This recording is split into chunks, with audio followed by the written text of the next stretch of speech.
Bem, amigos, bem-vindos a um novo Alvorada Cultural. Este é o terceiro programa consecutivo que dedicamos inteiramente ao que aconteceu na 18ª Cúpula Social do Mercosul. Aconteceu em Brasília e durante 3 dias, mais de 400 lideranças de movimentos sociais, sindicatos, organizações não governamentais de Latinoamérica e membros do Estado, como ministro, parlamentares e até prefeito, se reuniram e debateram em 12 painéis que resultaram em 40 propostas que foram enviadas aos presidentes do bloco. A defesa da democracia, a superação das desigualdades sociais, defesa de direitos trabalhistas e das minorias estiveram presentes no documento final. Também se debateu o TISA, Tratado Transoceânico, e movimentos sociais de Paraguai e Uruguai exigiram que estes países detenham as negociações deste tratado. Se pediu também uma harmonização das leis trabalhistas do bloco, para que se unifiquem critérios no trabalho, na previdência e tributação. A comunicação é um direito e não uma mercadoria. Por isso, se pede o fim da persecução de meios comunitários, populares e independentes. Também ficou explícito um forte repúdio a toda forma de discriminação, seja ela sexista, racista, homofóbica ou lesbofóbica. Tudo isso e muito mais no documento final da Cúpula Social do Mercosul Brasília 2015. Vamos escutar agora os participantes.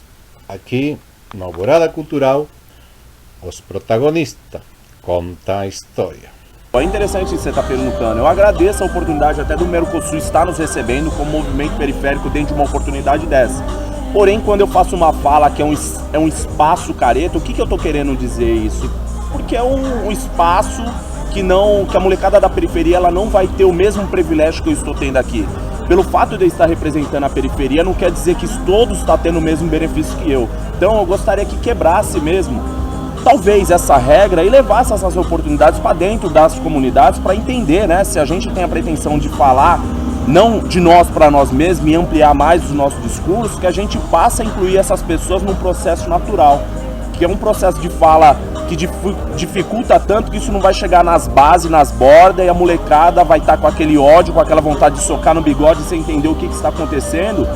E esse é um espaço onde está uma galera, segurança na porta, que sempre vai estar restringindo a entrada dessa molecada. Ou seja, se é para discutir políticas públicas para a juventude, para a inclusão dentro dessas possibilidades com o Mercosul, fazer esse processo de coadunação, que seja realmente de verdade com o povo que é da gente mesmo. Ou seja, falar de nós para nós mesmos, né? Trocar essa ideia. Movimento funk, um movimento literalmente oriundo de periferia. Provocador, hoje instigador. As bandeiras que nós levantamos, que é as vertentes do funk, né? A complexidade das letras que tem dentro do funk, é as pessoas não se aceitar que elas estão com a doença de síndrome de aburguesamento, que é isso que está dentro da comunidade em toda a sociedade, saca? Então, as pessoas se sentem incomodadas, que pelo mesmo fato que eu venho num espaço de oportunidade como esse, às vezes eu me sinto incomodada, que as falas é um pouco acadêmicas e eu não tenho essa formação acadêmica. Minha formação é na Escola da Vida, na Universidade dos Becos e Vielas. O mesmo fator que às vezes eu me sinto incomodado dentro desses espaços, é natural que ele sinta também incomodado, até com a minha fala um pouco, digamos assim, arredia com relação àquilo que eles estão acostumados dentro da vivência deles. Estou com o Centro de Apoio Pastoral del Migrante, sou boliviana, exatamente, nada más que yo resido en Brasil ya casi 2 años, residente de Sao Paulo, Brasil. Uno de las gracias que ellos cuentan es que puede existir hasta otro departamento. ¿Por qué? Porque hay 1 millón de habitantes bolivianos residentes en Sao Paulo. ¿1 millón? Por eso es que... ¿Y de ese millón, cuántos estarían ilegales? Esos ya son datos que no se puede estimar. ¿Por qué? Porque son ilegales. Entonces... Más de la mitad. Sí, pero entre aspas. Porque no es solamente Sao Paulo, Brasil, es más allá de Sao Paulo, Claro, Brasil. claro. Pero más que todo, como podemos ver, el foco está en Sao Paulo, Brasil. En la grande, que es decir, el área rural, y también en la ciudad. Nosotros tenemos una de las grandes pautas que habíamos marcado, porque son reuniones previas que se han hecho con grupos y las propuestas que tienen nuestros grupos, ¿no es cierto? También porque ellos han visto su necesidad. Ellas están pautadas en identidad única. ¿Por qué? Porque el problema de los migrantes es que vienen acá y tienen que hacer un montón de papeleo para acceder a un documento que les permita tener una identidad que pueda ser, entre aspas, legal, porque sabemos que en realidad nadie es ilegal, ¿no? Pero esto lo convierte en legal dentro de este país. Una identidad única que pueda movimentar dentro del espacio del Mercosur, tantos países miembros como asociados, y pueda tener de igual valedera en ese país, también en el país de origen, o a otro país que quiera ir, que pertenezca al Mercosur. Otra de las propuestas es diploma académico, reconocimiento, no solamente a los profesionales. Revalidar los que traen de allá. En realidad no queremos la revalidación, porque la revalidación, ¿qué implica? Volver a hacer un trámite. Entonces porque la revalidación existe, pero esa revalidación, ¿qué implica? Trámite. Entonces nosotros queremos que sea automático. Reconocido. Bien, sea bien. reconocido. Tanto el diploma académico, ¿qué incorpora eso? Aquellos que han salido de la escuela, aquellos que han salido del colegio y aquellos que tienen estudios superiores como licenciatura, maestría, doctorado o el que pudiera tener. Ampliar esa gama hasta los colegios, porque muchas personas tienen la escuela allá, no pueden aquí pegar, no pueden aquí hacer su reconocimiento, no pueden llevar lo que les seguiría a ese paso. No pueden continuar estudiando. Exacto. Yo hago parte del Mercosur como participante. El 2012 también estuvo en la cúpula acá, ¿no es cierto? Nosotros, lo que me alegra, de verdad me alegra, es ver caras nuevas. La juventud participó bastante. Exacto. Usted ve que las cosas van cambiando y que ellas van ejerciendo el poder. Ves personas que las has visto participar antes y que ahora están más preparadas. Claro, aprendieron. Exacto.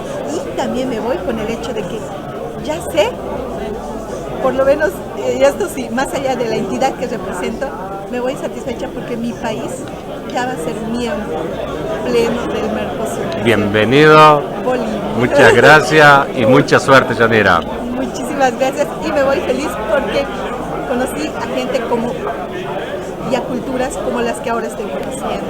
Me voy no satisfecha porque esto se trata de hacer un seguimiento de todas las propuestas que han hecho todas las organizaciones, hacer un seguimiento para que esto se plasme en una realidad, sea concreta y no sea solamente una noción que se está leyendo allá al frente y sea de aquí cuando vuelva a leerse, un seguimiento que ha hecho posible y podamos avanzar sobre lo que se ha construido para hacer calidad para todos nosotros, más allá de nuestro país, para construir, como bien lo han dicho, la patria grande. Gracias. Mas aqui na América Latina há uma onda conservadora que ataca os processos democráticos e os governos mais progressistas, que hoje na América Latina tem 3 mulheres comandando, Dilma, Cristina, Michele, e nós precisamos encarar com muita tranquilidade, primeiro, a necessidade incondicional da unidade feminista para que nós combatamos essa onda conservadora, golpista e fundamentalista que avança sobre o Brasil e sobre a América Latina.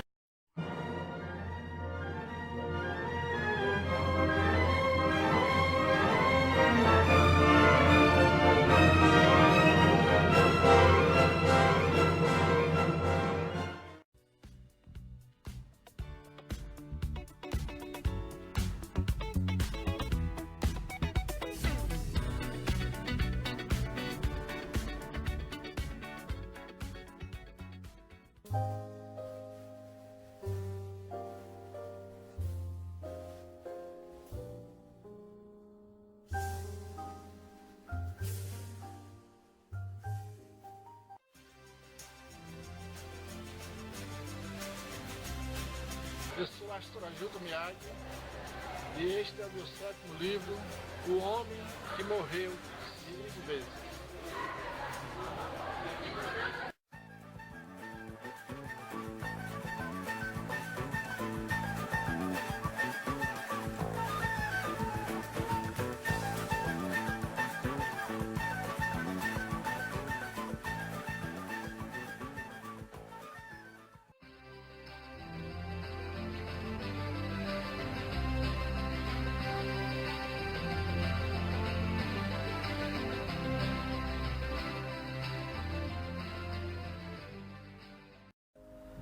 O Sindicato de Escritores começa uma nova administração, com uma nova diretoria.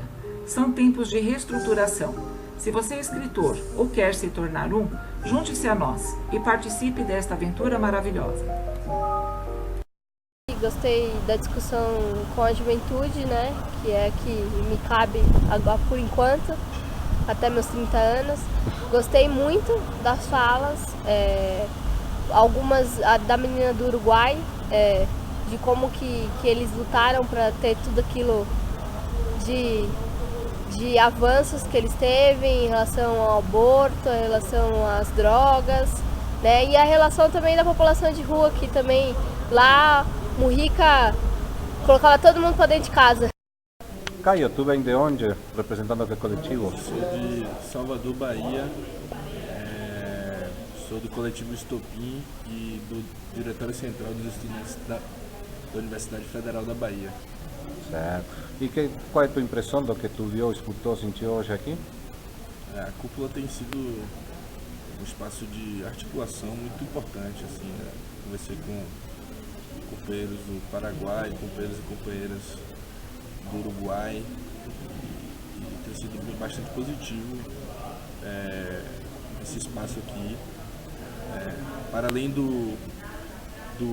das mesas, né, o espaço e a importância da gente estar dialogando com os movimentos sociais da América Latina como um todo, né? Para além do Mercosul, tem outros países aqui da América Latina também. Alguma pauta específica que tu gostaria de ver contemplada nesta cúpula? Eu tenho eu estudo, né, e sou militante, né, de uma pauta que influencia muito na América Latina e que eu queria ver mais aqui forte, que é a política sobre drogas, né?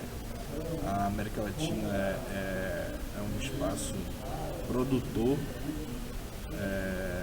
de drogas, como cocaína, como maconha, e vem sendo explorada pelos grandes mercados consumidores, que são as grandes potências, né? E eles ganham dinheiro com isso e excluem o país e adotam a guerra às drogas para oprimir os países que produzem, e as populações nesses países sofrem muito com essa guerra às drogas.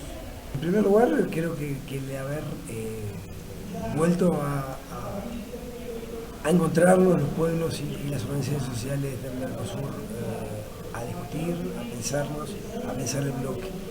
Eso creo que es lo más valioso y es lo que siempre tenemos que rescatar en las cumbres sociales. Entiendo que nos faltó puntualmente en esta cumbre más debate, más discusión de las organizaciones. Faltó tiempo para discutir. Faltó tiempo para discutir. Siempre falta tiempo para discutir.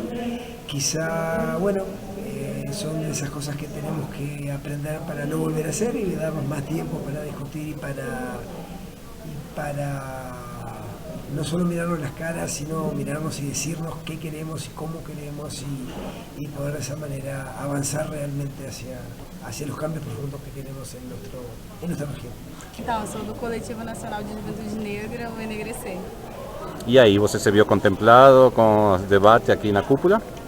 Sim, eu acho que os debates foram bastante produtivos e o fato daqui na cúpula ter um espaço para os movimentos sociais, para a gente que se organiza em entidades, para a gente poder ter voz, ter representatividade, é algo bastante produtivo. Porque o Mercosul ele se enquadrou inicialmente apenas como uma lógica econômica, comercial, entre os países da América Latina. Só que agora a gente já pode perceber que a gente já está mudando o perfil disso. E a inclusão e a participação da massa popular é muito importante. Afinal, né, somos nós que fazemos os países. A gente pautou bastante os movimentos sociais, a importância da participação dos movimentos sociais na construção da política que a gente deseja que tenha no Mercosul. Então, faltou representatividade de mais negros e negras participando, faltou mais jovens, mas como a gente estava aqui presente, representando o coletivo de juventude negra, em todos os espaços a gente buscou mostrar a visão da juventude negra e o quanto é importante a participação para que essa representatividade esteja mais forte nos movimentos do Mercosul e outras organizações. Eu vi uma pauta transversal que vocês defenderam muito, que é não a redução da maioridade penal. Isso preocupa vocês, Tabita? Sim, nos preocupa bastante, porque principalmente levando-se em consideração de que isso vai afetar diretamente a juventude negra. Porque quando a gente faz uma análise da população carcerária no nosso país, mais de... eu não vou saber dizer números de fato, mas a maior parte é de jovens negros. Então, quando você reduz, você aumenta o genocídio da juventude negra. Então, nos afeta diretamente, é um retrocesso e a gente está, o nosso coletivo, em todos os estados do nosso país, a gente está fazendo mobilizações para voltar contra essa redução. Uno en general tiene que primero elogiar lo que sale bien.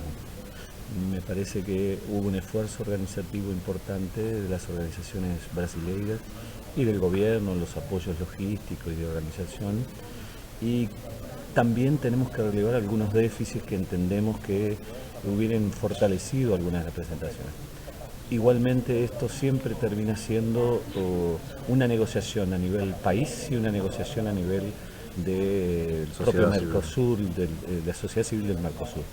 Consideramos que hay un déficit en cuanto a las participaciones de los distintos países que integramos el bloque y hay quizás una sobreactuación de personas que ocupan cargos públicos en el gobierno de Brasil o en otros gobiernos. A nosotros nos interesa como sociedad civil en realidad reivindicar que este espacio de la cúpula en realidad es de las organizaciones sociales. Claro. Yo represento a las cooperativas del Uruguay, a la Confederación Uruguaya de Cooperativas, que está integrado a su vez en un órgano Mercosur, que es la Reunión Especializada de Cooperativas, y reivindicamos algunos elementos de la autonomía del movimiento cooperativo, de los gobiernos, y por lo tanto, por ejemplo, nosotros procuramos en estos eventos que quede bien diferenciado que hay roles de la sociedad civil organizada, de los grupos organizados de tipo social y de tipo económico, más también hay una organización pública de los estados que debe propender al desarrollo y a la generación de políticas públicas. En ese plano entendemos que las cúpulas también es ciertamente una oportunidad también para dialogar, que es el gran déficit que ha tenido el Mercosur en sí. Es un diálogo profundo sobre algunos elementos de política pública regional. Cuando uno percibe algunos de los discursos, siempre terminamos diciendo cómo somos en el Uruguay, cómo lo hacemos en Argentina, cómo lo hacemos en Brasil, cómo lo hacemos en Venezuela, cómo lo hacemos en Paraguay. Eso importa solamente como base para construir, a partir de la sociedad civil, en acuerdo con políticas públicas regionales, la gran política del bloque Mercosur, cada vez más compleja además. Porque mientras el Mercosur crece, porque incorpora a Bolivia, porque incorpora a Ecuador, porque hay enlaces para otros países que formen parte de adherir al acuerdo, en realidad otros bloques también inciden sobre nuestras propias realidades locales, incluso a nivel de bloque también. Entonces tenemos que ser muy fuertes en este momento, porque la verdadera integración que propende en realidad las organizaciones sociales muchas veces no se corresponde con la que los gobiernos impulsan, que tiene mucho de declarativo y poco de efectivo. Entonces, esto no es que la sociedad civil mantenga determinados propósitos, determinados objetivos, a pesar de los gobiernos. Consideramos que hay en el Mercosur en particular una saludable apertura de algunos gobiernos a considerar a la sociedad civil y a construir políticas públicas, tanto a nivel local como con proyección regional. Sin embargo, creemos que nos falta más, que nos falta todavía avanzar a un nivel de política pública de calidad que tiene que ver con las necesidades básicas. Yo lo decía en mi participación, consideramos las cooperativas que el verdadero Mercosur no está en las capitales de los estados. En realidad, la verdadera integración está en las fronteras. Si seguimos mirando las fronteras como un elemento de identificación de los países y de defensa nacional de una soberanía, en verdad empezamos a hacer claudicar el proyecto integracionista que incluso es sostenido no solo por los líderes actuales de nuestros gobiernos, de nuestra sociedad civil, sino por aquellos líderes históricos de lo que fue la independencia de nuestros países. ¿El cooperativismo en este siglo XXI tiende a crecer? El cooperativismo creo que es una respuesta. El tema es que muchas veces los propios cooperativistas no estamos convencidos que seamos esa respuesta. Cuando el mundo compite entre bloques, ahora se habla de los acuerdos de los megabloques, de los mega acuerdos que ya trascienden los propios bloques. Primero era entre países, después fue entre bloques, ahora los megabloques, los mega acuerdos. En verdad, ¿qué espacio le queda para aquellos que piensan que la solidaridad es un valor? Que la competitividad no pasa solo por una competencia atroz que al final termina enfrentando a iguales, entonces trabajadores contra trabajadores, cooperativistas contra cooperativistas, no, poblaciones contra poblaciones.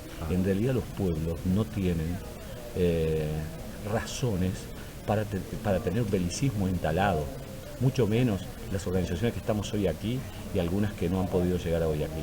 En verdad, estas organizaciones tenemos el deber de impulsar que la versión nueva de este siglo de las cooperativas y el histórico basado en los pioneros de Rosedale en verdad tiene mucho que ver con este momento en la que un modelo alternativo a esa competencia feroz y sálvate tú porque lo demás no importa, en verdad los cooperativistas tenemos derecho. Lo que nos falta a los cooperativistas es primero estar convencidos nosotros mismos de que tenemos un sistema que es alternativo a la competencia feroz que establecen muchas veces los regímenes y los dictámenes de organismos que muchas veces ni siquiera obedecen a la soberanía de los países, sino que es un régimen económico mundial que está basado en el lucro y en que soy mejor que el otro. En verdad nosotros hablamos de que la competencia muchas veces pasa por la competitividad en cooperación.